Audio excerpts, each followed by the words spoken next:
एक बूढ़े आदमी ने देखा कि पास में चमकता हुआ एक धातु गोला पड़ा है और उसके अंदर एक छोटा बच्चा है। वो उसे घर ले जाने लगा, तभी उसका पैर फिसल गया और वो बच्चा नीचे लुढ़क गया। फिर जो हुआ वो देखकर बूढ़ा चौंक गया। बच्चा खुद ही गोले से बाहर निकला और पल भर में 6 साल की लड़की बन गया।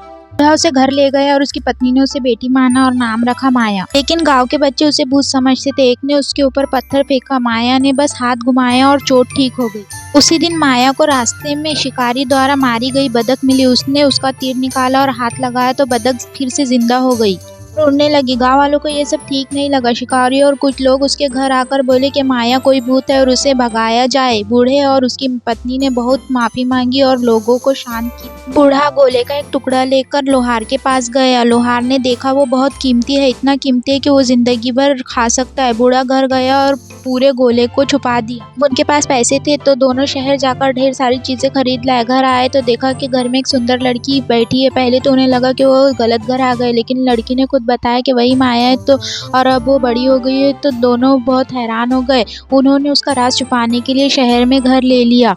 लेकिन माया की सुंदरता सबकी नजर में आ गई। लोग उसकी एक झलक पाने के लिए घर के बाहर भीड़ लगाकर खड़े हो जाते। राजा के महल तक बात पहुंच गई। 3 राजकुमार उसे देखने आए और शादी का प्रस्ताव रखा, लेकिन वो उलझन में थी। उसने कहा, जो कोई मेरे लिए सोने की टहनी, आग में न जलने वाली गेंद या ड्रैगन मोती में से कोई एक चीज लाकर देगा, उसी से वो शादी करेंगी। तीनों राजकुमार खोज पर निकल गए। कुछ दिन बाद एक राजकुमार ने सोने की टहनी लाकर दी।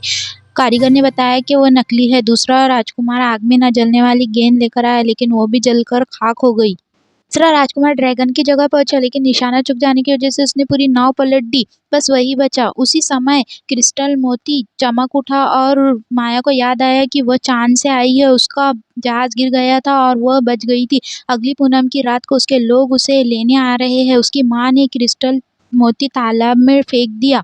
माया यहाँ से ना जा सके। उसी समय माया बेहोश हो गई। तभी राजा को पता चला। वो क्रिस्टल मोती लाने चला गया और वो मिलते ही माया होश में आ गई। पूनम की रात आ चुकी थी। राजा ने सेना लगाई। तभी चांद से एक यान आया। उनकी ताकत के सामने राजा की सेना बेबस थी। माया ने रोशनी में कदम रखा और धीरे धीरे गायब हो गई। वीडियो अच्छी लगी हो तो लाइक कीजिए।